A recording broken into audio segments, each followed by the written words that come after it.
Rain soaked the dirty pavement as a 7-year-old dragged her pink bicycle toward the pawn shop. Desperation pushed her forward.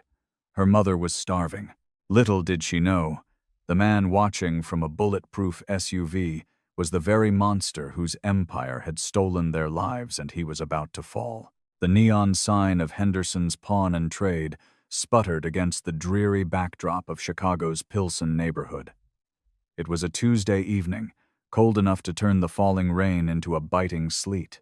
7-year-old Lily Fisher shivered in a threadbare yellow raincoat that was 2 sizes too small. Her small, trembling hands gripped the handlebars of a pristine, bright pink Schwinn bicycle with colorful tassels hanging from the grips.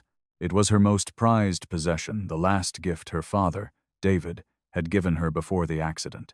But Lily wasn't riding it today. She was dragging it. Back in their freezing, drafty apartment on 18th Street, her mother, Abigail, was lying on a worn-out mattress, clutching her stomach. Abigail had not eaten in 3 days, giving the last half-can of beans to Lily. Between the mounting medical bills from her husband's fatal hospital stay and the sudden, aggressive eviction notices from their landlord, Abigail was working 3 minimum-wage shifts just to keep the lights on. Yesterday, she had collapsed from sheer exhaustion and malnutrition. Lily knew that if she didn't do something, her mother wouldn't wake up tomorrow. Lily pushed the heavy glass door of the pawn shop open. The bell jingled weakly. The air inside smelled of stale tobacco and rust. "Well, well. Ain't you past your bedtime, kid?" grumbled Silas Henderson, leaning over the glass counter. He was a ruthless older man who made his living bottom-feeding off the desperate. "I need to sell my bike, mister," Lily said, her voice shaking but her chin tipped up in defiance. "It's practically brand new." "I kept the tires clean." Henderson eyed the Schwinn. It was a good bike, easily worth a couple of $100 retail. He sneered, seeing the desperation in the little girl's hollow cheeks. "I'll give you $15. Take it or leave it. The market for kids' toys is dead." Lily's eyes welled with tears, but she blinked them back. "Please, I need 20. Soup costs $3, and the medicine is 12. I need 20. Henderson sighed dramatically, pulling a crumpled $20 bill from his register. "Fine. But leave the helmet. I ain't paying extra for plastic." Outside, parked across the street in the shadows of an abandoned textile factory, sat a black, armored Mercedes G-Wagon. Inside the leather-lined cabin, Gabriel Rossi exhaled a slow stream of cigar smoke. Gabriel was not a man who frequented pawn shops, nor was he a man who noticed little girls in the rain.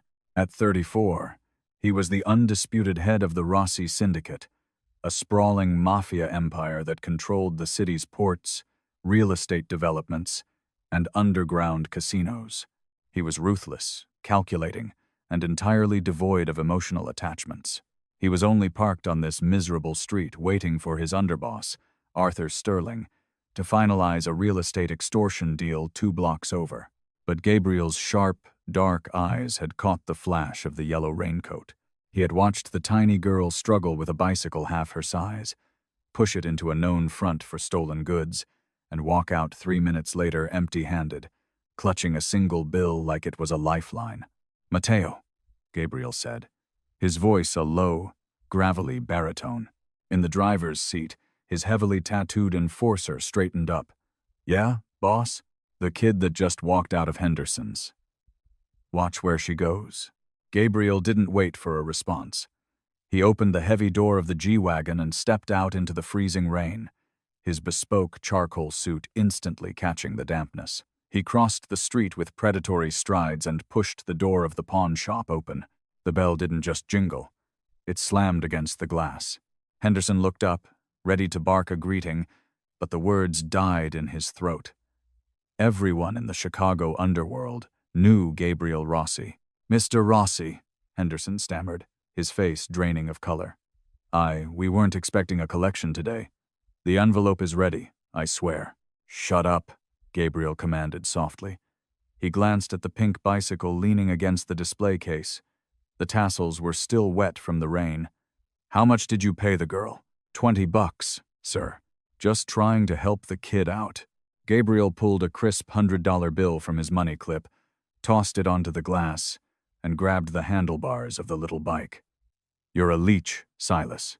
If I ever see you swindle a starving child again, I'll have Matteo feed your teeth to the stray dogs in the alley. Am I understood?" "Crystal, Mr. Rossi. Crystal clear." Gabriel walked out, feeling ridiculous as he carried the bright pink bicycle in one hand. He tossed it into the back of the G-Wagon. Matteo had already tracked the yellow raincoat. She went into the corner bodega. "Boss," Matteo reported. "Just came out. She's heading down the alley toward the old tenement buildings on 18th. Drive slowly. Keep your lights off," Gabriel ordered, getting back in. They followed at a distance. Gabriel watched as the little girl, soaking wet and shivering violently, hurried along the cracked sidewalk. She was clutching a plastic bag tightly to her chest. Through the thin, white plastic, Gabriel could make out the shapes: 2 cans of chicken noodle soup, a loaf of cheap white bread, and a small bottle of children's Tylenol. A strange, unfamiliar tightness gripped Gabriel's chest. In his world, violence was a currency, and suffering was just the cost of doing business. He had ordered men broken and empires dismantled without losing a second of sleep. But there was something profoundly agonizing about watching a child sell her only source of joy just to keep her family alive. When Lily disappeared into a decaying brick apartment building, one that looked structurally unsound and reeked of mildew, Gabriel stepped out of the SUV again. "Wait here," he told Matteo. He pulled the pink bicycle from the trunk and walked toward the crumbling entrance. He didn't know why he was doing this. He only knew that the look in that little girl's eyes had shattered a wall inside him he hadn't realized was there. The stairwell of the tenement building was pitch black, the overhead bulbs long shattered by vandals. Gabriel carried the bicycle up 3 flights of stairs, following the faint sound of a child's wet sneakers squeaking on the linoleum. He reached the 3rd-floor landing just as Lily was pushing open the door to apartment 3B. The lock was broken, hanging loosely from the wood. Gabriel waited a moment, listening. "Mommy? Mommy, wake up." "I brought soup." Lily's sweet, trembling voice echoed from inside. "Lily," a woman's voice replied. It was weak, raspy, and laced with absolute exhaustion. "Oh, baby, where did you get the money for this?" "You didn't. I traded some old stuff, Mommy. Please, just eat. You're so warm. Your forehead is burning." Gabriel stepped into the open doorway and knocked twice on the wooden frame. Inside the dim, freezing apartment, Abigail Fisher gasped, instinctively pulling her daughter behind her. Despite the dark circles under her eyes, the hollow cheeks, and the pale complexion of severe illness, Abigail was startlingly beautiful. She had cascading auburn hair and piercing green eyes that currently held the sheer terror of a cornered animal. She was wrapped in a threadbare blanket, standing in front of a rickety kitchen table. Gabriel stood in the doorway, a towering, broad-shouldered figure in a dripping $1,000 suit, holding a little girl's pink bicycle. The contrast was absurd. "Who are you?" Abigail demanded, her voice shaking but protective. "How did you get in here?" "We don't have anything worth stealing." Gabriel raised his free hand in a pacifying gesture. "I'm not here to steal, ma'am. I found this." He stepped forward slowly, bringing the bicycle into the light. Lily peeked around her mother's legs, her eyes going wide. "My bike!" Abigail looked from the bicycle to her daughter, a devastating realization washing over her face. "Lily, you sold your bicycle? The one Daddy gave you?" "I had to, Mommy. You were so sick," Lily cried, burying her face in Abigail's leg. Abigail swayed dangerously, the room spinning around her. The emotional toll, combined with severe hypoglycemia, finally broke her balance. Her knees buckled. Before she could hit the floor, Gabriel dropped the bicycle and closed the distance in 2 massive strides. He caught her by the waist, his strong arms easily supporting her weight. She was painfully light, practically skin and bones under the heavy blanket. "I've got you," Gabriel murmured, his voice surprisingly gentle. He guided her to a worn-out sofa in the corner of the room.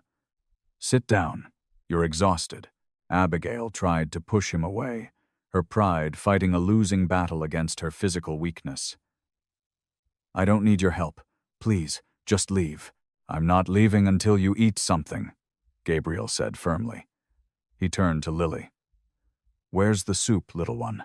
Lily, intimidated but sensing the man meant no harm to her mother, pointed to the counter. Gabriel took off his suit jacket, rolled up his crisp white sleeves, and went to the tiny kitchenette. As he searched for a pot, his eyes scanned the apartment. It was brutally cold. The radiator was dead. But what caught his attention wasn't the poverty, it was the mountain of paperwork scattered across the small dining table. While the soup heated on a hot plate, Gabriel casually walked over to the table. He glanced at the documents. They were foreclosure notices, hospital debt collections, and legal threats. He picked up the top letter. His blood ran cold. The letterhead belonged to Crestview Financial Developments. Crestview. Gabriel's heart hammered against his ribs. Crestview wasn't just some faceless corporation. It was a shell company. His shell company. He had put his right-hand man, Arthur Sterling, in charge of acquiring properties in this exact district to build a massive new casino and hotel complex. Gabriel had explicitly ordered Arthur to buy the properties fairly and cleanly to avoid drawing heat from the feds. Gabriel's eyes quickly scanned the text of the legal notice addressed to Abigail Fisher. It detailed that her late husband, David Fisher, owed a massive, undocumented gambling debt to Crestview, and therefore their life insurance payout and savings had been legally seized to cover the costs, leaving the widow with nothing. Gabriel felt sick. He didn't run a loan sharking operation out of Crestview. David Fisher didn't owe Crestview a dime. Arthur Sterling was running a rogue extortion racket using Gabriel's company name. Arthur was bankrupting innocent civilians, seizing their assets, and likely orchestrating the accidents that caused these deaths to steal the land for pennies on the dollar, pocketing the difference, before bringing the clean deeds to Gabriel. This woman wasn't starving because of bad luck. She was starving because Gabriel's own organization had murdered her husband and robbed her blind. Gabriel looked back at Abigail. She was leaning against the armrest, her eyes half closed, looking so fragile yet so resilient. The green of her eyes met his dark gaze, and a spark, something electric and profoundly tragic, passed between them. "Why are you doing this?" Abigail asked softly, watching him pour the hot soup into a bowl. "People don't just buy back pawned bikes and cook soup for strangers. Who are you?" Gabriel walked over, handing her the bowl. He couldn't tell her the truth. If she knew he was Gabriel Rossi, the man whose empire destroyed her family, she would rather starve than take a bite of food from his hands. "My name is Gabriel." "Romano." He lied smoothly, using his mother's maiden name. "I'm a local businessman. I saw what happened at the shop. I lost my little sister when I was young because we couldn't afford a doctor. Seeing Lily, it brought back memories. That's all." It was a half-truth. He had lost his sister, but to gang violence, not poverty. Abigail's expression softened. The defensive walls she had built around herself cracked just a fraction. "I'm Abigail. And I don't know how I'll ever repay you for the bicycle. I don't have anything." "You don't owe me a thing, Abigail," Gabriel said, his voice dropping an octave, heavy with a guilt she couldn't possibly understand. He pulled out his phone and fired off a quick text to Mateo. "Buy out a grocery store. Bring everything to the 3rd floor. Blankets, heaters, food. Now." He looked at the papers on the table one last time, a dark, violent storm brewing behind his calm exterior. Arthur Sterling had betrayed him. Arthur had turned Gabriel's legitimate expansion into a slaughterhouse for the innocent. Gabriel swore to himself right then and there. He was going to protect Abigail and Lily with his life. And as for Arthur Sterling and anyone else who had a hand in David Fisher's death, Gabriel was going to burn them to the ground. The harsh Chicago winter raged outside, but inside the Lincoln Park brownstone, the air was warm and smelled of roasting garlic and rosemary. 3 weeks had passed since the night in the freezing tenement. Gabriel had moved Abigail and Lily into one of his secure, off-the-books properties, claiming it was an empty corporate suite his logistics firm wasn't using. Abigail had fought him on it, her pride a fierce, jagged thing. But when Gabriel had gently pointed out Lily's persistent cough and the black mold creeping up their bedroom wall, the mother in her had surrendered. Now, Abigail stood in the sprawling, modern kitchen, chopping vegetables. The color had returned to her cheeks, the hollows of starvation replaced by a soft, healthy glow. Her auburn hair was tied back, and she hummed a quiet tune. From the living room, the sound of Gabriel's deep, rumbling laughter mixed with Lily's high-pitched giggles. Gabriel was sitting on the expensive Persian rug, letting the 7-year-old put bright pink plastic hair clips into his dark, neatly styled hair. For Gabriel, the dawn of the Rossi Syndicate, this domesticity was an alien world. His days were usually measured in spilled blood, illicit shipments at the docks, and the cold calculus of power. Yet, he found himself rushing through multi-million-dollar sit-downs just to make it back in time to read Lily a bedtime story. He was living a dangerous double life, and the lie he had built it upon was a ticking time bomb. "Dinner's almost ready," Abigail called out, wiping her hands on a towel. She leaned against the doorframe, watching them. A soft, bittersweet smile touched her lips. Gabriel looked up, his dark eyes locking onto hers. The intensity in his gaze made her breath catch. It was a look of total consumption, of a man who had found something he never knew he was starving for. He stood up, carefully plucking the pink clips from his hair, and walked over to her. He stopped just inches away, his towering frame casting a protective shadow over her. "You look beautiful tonight," Gabriel murmured, his voice a gravelly whisper meant only for her. Abigail blushed, looking down at her simple sweater and jeans. "I'm just cooking, Gabriel. That doesn't change a thing." He reached out, his calloused thumb gently brushing a stray lock of hair behind her ear. Abigail leaned into his touch for a fraction of a second before pulling back, the ghost of her late husband, David, standing between them. "Gabriel, we need to talk about rent. I start my new job at the bakery on Monday, and I want to start paying you back. For the groceries, the doctors, this house, Abigail. I told you, you don't owe me." "I owe you everything," she interrupted, her green eyes flashing with a mix of gratitude and firm resolve. "But I won't be a charity case. David always said we had to pull our own weight. It's the only way I can keep my dignity." At the mention of David, an invisible knife twisted in Gabriel's gut. He forced a tight nod. "Okay, we'll work out a payment plan. Whatever makes you comfortable."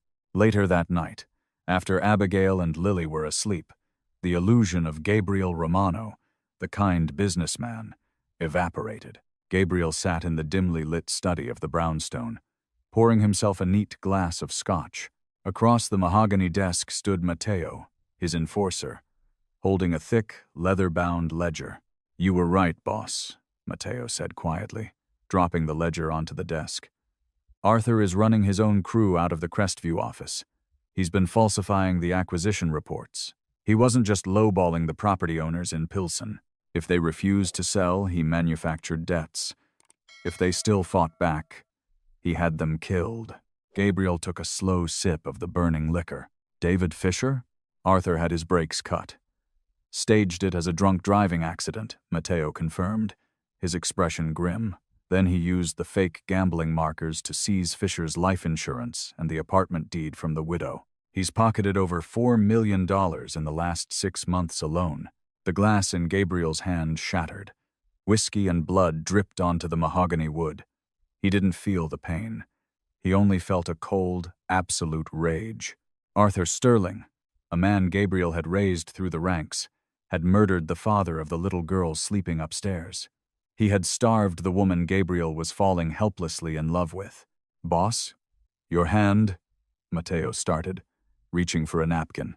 "Leave it," Gabriel snarled, grabbing a towel to wrap around his bleeding palm. "Where is Arthur now?"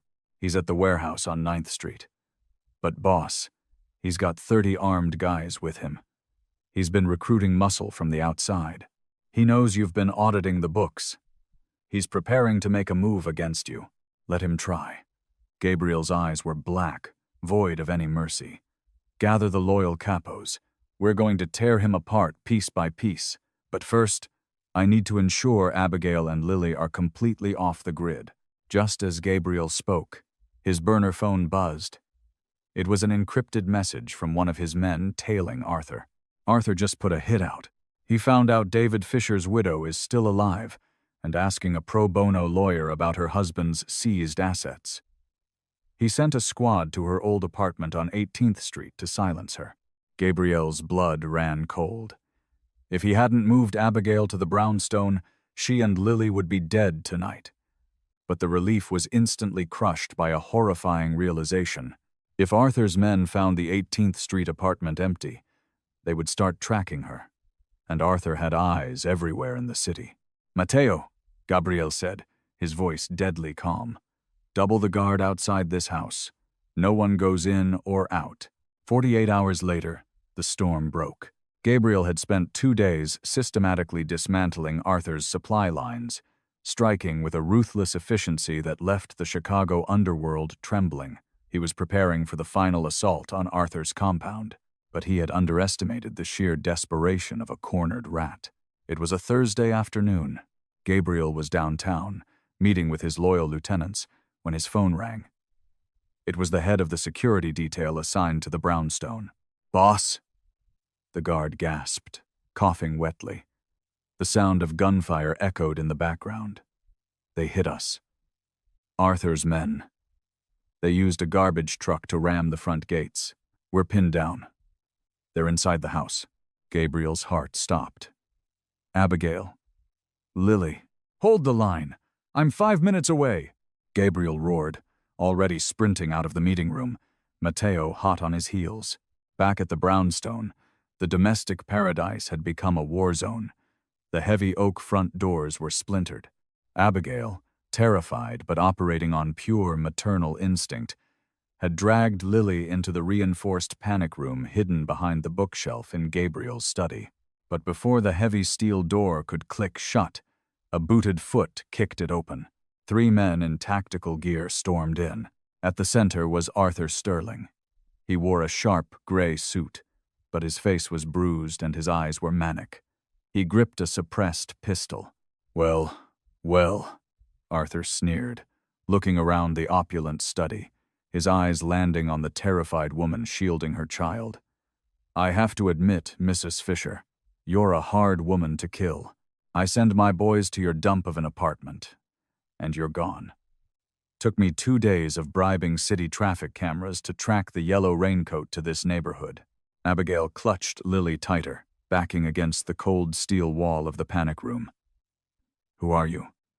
What do you want? Me?" "I'm just cleaning up loose ends," Arthur said, stepping closer, his boots crunching on the shattered glass of a broken whiskey tumbler. "Your husband was a stubborn fool, Abigail. He wouldn't sell his building to me. So, he had to go. And you couldn't just take the hint and disappear into the gutter." Abigail's breath hitched. The pieces slammed together. He wouldn't sell. You killed David. You're Crestview. Guilty as charged," Arthur mocked. Then, he paused, looking at the family photos Gabriel had framed on the desk, fake photos of Gabriel and his supposed family to maintain his cover. Arthur picked one up, a cruel, mocking laugh escaping his throat. "Wait a minute," Arthur breathed out, the realization dawning on him. He looked from the desk to Abigail. "You live here? In this house?" My friend let us stay here," Abigail stammered, terrified. Arthur burst into hysterical laughter. "Your friend? Gabriel Romano?" He wiped a tear of mirth from his eye. "Oh, this is rich. This is the greatest joke God ever played. Do you have any idea whose house this is, sweetheart? Leave us alone." Abigail screamed. "Gabriel Romano doesn't exist," Arthur snarled, his amusement vanishing into vicious cruelty. "The man who's been playing house with you, feeding you, kissing you goodnight. His name is Gabriel Rossi. He is the Don of the Rossi Syndicate. He is my boss." The words hit Abigail like a physical blow. The air vanished from her lungs. No, you're lying. Gabriel is a businessman. He saved us. He's the head of the snake, Arthur shouted, pointing the gun at her. The company that seized your assets, the men who cut your husband's brakes, we all work for Gabriel Rossi. Your knight in shining armor is the king of the monsters who destroyed your life. Abigail felt the room spin. The gentle hands that had cooked soup for her, the warm smile that had charmed her daughter, it was all a mask. She had been sleeping under the roof of the man responsible for her husband's murder. A wave of profound, nauseating betrayal washed over her. She looked at the door, expecting the lie to be disproven, but deep down, she remembered the shattered glass, the mysterious late-night phone calls, the heavy, imposing presence Gabriel commanded. He lied. "Now," Arthur said coldly, raising the pistol toward Abigail's chest. "Let's finish the job. Tell your husband I said hello." "Mommy!" Lily screamed. Bang! Abigail flinched, waiting for the pain. But it never came. Instead, a spray of crimson painted the mahogany bookshelf. Arthur's eyes went wide, a look of shock freezing on his features. He dropped the gun, clutching his shoulder as he fell to his knees, screaming in agony. Standing in the doorway of the study, breathing heavily, the barrel of his customized Glock smoking, was Gabriel. His bespoke suit was torn, his face splattered with the blood of the men he had killed in the hallway. He looked like exactly what Arthur had described. A monster. Gabriel's dark eyes swept the room, assessing the threat. He fired 2 more rapid shots, dropping the 2 henchmen who had accompanied Arthur before they could even raise their weapons. The deafening roar of the gunfire left a ringing silence in its wake. Gabriel lowered his weapon, his chest heaving. He looked at Arthur, bleeding out on the expensive rug, and then his eyes moved to Abigail. He expected relief. He expected her to run to him. Instead, he saw a look that shattered his soul into a million jagged pieces. Abigail was pressing herself flat against the wall, shielding Lily, looking at Gabriel with a mixture of absolute horror, disgust, and profound devastation. She wasn't looking at her savior. She was looking at the devil. "Abigail!" Gabriel choked out, taking a step forward, dropping the gun to the floor to show he was unarmed. "Are you hurt?" "Don't," Abigail whispered, her voice trembling with a rage so pure it vibrated through the room. "Don't you take another step toward us." "I can explain," Gabriel pleaded, the ruthless Mafia boss entirely vanishing, leaving only a desperate man terrified of losing the only light he had ever known. "I didn't know about David. I swear to God, I didn't know what Arthur was doing until I saw the papers in your apartment." "You lied to me!" Abigail screamed, tears streaming down her face. "You built an empire on blood. You're the reason my husband is dead. You're the reason my daughter had to sell her bicycle just so I wouldn't starve to death." Gabriel swallowed hard, the truth of her words an inescapable poison. "I wanted to protect you. I wanted to fix it." "You can't fix this," Abigail sobbed, picking up Lily in her arms. The little girl was crying, burying her face in her mother's neck. "You're a monster, Gabriel Rossi, and I will never forgive myself for letting you touch us." On the floor, Arthur coughed, a bloody smile on his lips. "She's right, boss. You're just like the rest of us." Gabriel didn't even look down. He drew a secondary weapon from his ankle holster and, without breaking eye contact with Abigail, put a bullet between Arthur Sterling's eyes. Abigail shrieked, covering Lily's ears. "Mateo!" Gabriel roared. His enforcer rushed into the room, stepping over the bodies. "Get a clean car. Pack their things. You are taking Abigail and Lily to the safe house in Vermont. You set them up with new identities, a new house, and a bank account with $10 million. Clean money." "Gabriel." "No," Abigail started, terrified of what his control meant. "I'm not keeping you prisoner, Abigail," Gabriel said, his voice breaking. tears finally pooling in his own dark eyes. "You're free. You will never have to see my face again. I will disappear from your life like a bad dream. But you are going to take the money, and you are going to let my men keep you safe until the rest of Arthur's crew is dead. That is the only way I can ensure you survive." Abigail looked at the blood on the floor, at the dead men, and finally at Gabriel. The man she had started to love was dead, replaced by this violent king. She clutched her daughter, the pink hair clips still scattered on the floor, and nodded once. "Goodbye, Gabriel," she whispered. A final, fatal severing of the tie between them. Gabriel stood in the ruined study, the smell of gunpowder and copper heavy in the air, and watched the only woman he had ever loved walk out of his life forever. 5 years later, the crisp autumn wind swept through the quiet streets of Burlington, Vermont. The scent of cinnamon and rising sourdough spilled from the open doors of Fisher's Hearth, the beloved local bakery Abigail had built from the ground up. Life had completely transformed. 12-year-old Lily was thriving, a bright student who spent her afternoons riding a silver 10-speed bike around their neighborhood. But the colorful tassels from her old pink Schwinn were still tied to the handlebars, a quiet, enduring reminder of the night that changed their lives. Abigail had kept her promise to herself.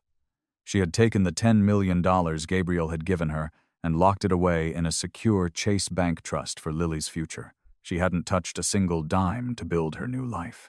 Instead, she had taken out a modest, small business loan, working grueling hours, desperate to wash the lingering shadow of the Chicago underworld from her soul. She had found peace, but she had never forgotten the devastated, hollow look in Gabriel's dark eyes the moment she had called him a monster.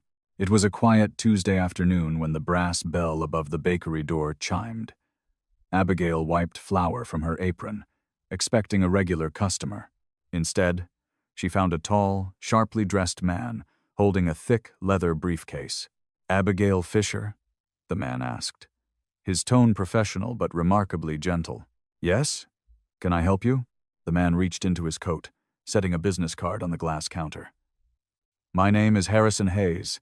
I'm a senior partner at Winston & Strawn, a law firm based in Chicago. Is there somewhere private we can speak?" At the mention of Chicago, Abigail's blood ran cold. Instinctively, she glanced toward the back office where Lily was reading. "If you're here from the Rossi family, I have nothing to say. I was told we would be left alone." Harrison offered a sad, knowing smile. "Mrs. Fisher, I don't represent the Rossi family. I represent the David Fisher Memorial Foundation, and I am here to deliver a final report regarding your late husband's estate." Reluctantly, Abigail led him to a small corner booth. David didn't have an estate. It was stolen. "I know," Harrison said softly, pulling out a thick dossier. "For the past 4 years, the David Fisher Memorial Foundation has operated anonymously. It has successfully paid off the pediatric medical debts for over 3,000 low-income families at Northwestern Memorial Hospital. It also funded a legal team that returned 52 wrongfully seized properties in the Pilsen neighborhood to their rightful owners." Abigail stared at the documents, her heart hammering wildly against her ribs. She saw the official letterheads, the lists of families saved from the same crushing despair she had once faced. Who funded this? Harrison folded his hands. "A man who no longer has a single dollar to his name. Gabriel Rossi." Abigail stopped breathing. "Gabriel? But he runs a syndicate." "He ran a syndicate," Harrison corrected. "After you left Chicago, Gabriel didn't go back to his throne. He walked directly into the FBI field office. He surrendered his offshore accounts, his property deeds, and every ledger he possessed. He wore a wire for 6 months, sitting in rooms with the most dangerous men in the country to gather enough evidence to dismantle the network Arthur Sterling helped build." A hot tear spilled over Abigail's eyelashes. "He turned himself in? He orchestrated the largest organized crime takedown in Illinois history. Then, he stood before Judge Ruben Castillo at the Dirksen Federal Courthouse and pled guilty to federal racketeering. He demanded his assets be liquidated to fund your husband's foundation. He served 5 grueling years at FCI Oxford in Wisconsin. The $10 million he gave you wasn't mob money, Mrs. Fisher. It was his mother's legal life insurance policy. He gave you the only clean thing he had left. Abigail pressed a hand over her mouth, a sob tearing through her throat. The man she had called a monster had torn down his own kingdom and locked himself in a cage, just to make the world safe for her. "Where is he now?" Abigail whispered. "He was released from federal custody 4 days ago," Harrison replied, slipping a sealed envelope across the table. "He explicitly ordered me never to contact you, but I have watched that man suffer in a concrete cell for 5 years to pay his penance. What you do with this is entirely up to you." By dawn the next morning, Abigail's SUV was packed. She and Lily drove south, crossing into the rugged, wooded outskirts of Ithaca, New York. The address led them to a dilapidated, grease-stained auto repair shop sitting at the edge of a rain-slicked highway. The weather was gray and damp, an echo of the freezing evening outside a Chicago pawn shop all those years ago. But today, the rain felt like a baptism. Inside the dim garage, a man was lying on a mechanic's creeper beneath a rusted pickup truck. "We're closed," a deep, raspy voice called out. Abigail's breath hitched. "I'm not looking for a mechanic," she said, her voice remarkably steady. The wrench stopped turning. Slowly, the creeper rolled out. Gabriel stood up, wiping his grease-stained hands. He looked drastically different. Faded denim replaced bespoke suits, and silver peppered his dark hair. The untouchable Mafia boss was gone, leaving behind a man who looked weathered and profoundly mortal. When his eyes locked onto Abigail, the rag slipped from his hands. He looked at her as if she were a phantom. Then, he saw Lily standing beside her, tall and smiling. "Abigail." Gabriel breathed out, taking a hesitant step backward. "You shouldn't be here. You were supposed to be safe." "I am safe," Abigail said, closing the distance between them. "Because of you." Gabriel shook his head, looking at his scarred hands. "I didn't do it to buy my way back into your life. I did it because you were right. I was a monster. You tore down the darkest parts of your world, Gabriel," Abigail whispered, reaching out to wrap her soft hands around his grease-stained fingers. Gabriel flinched, as if he didn't believe he was worthy of her touch. "You saved us."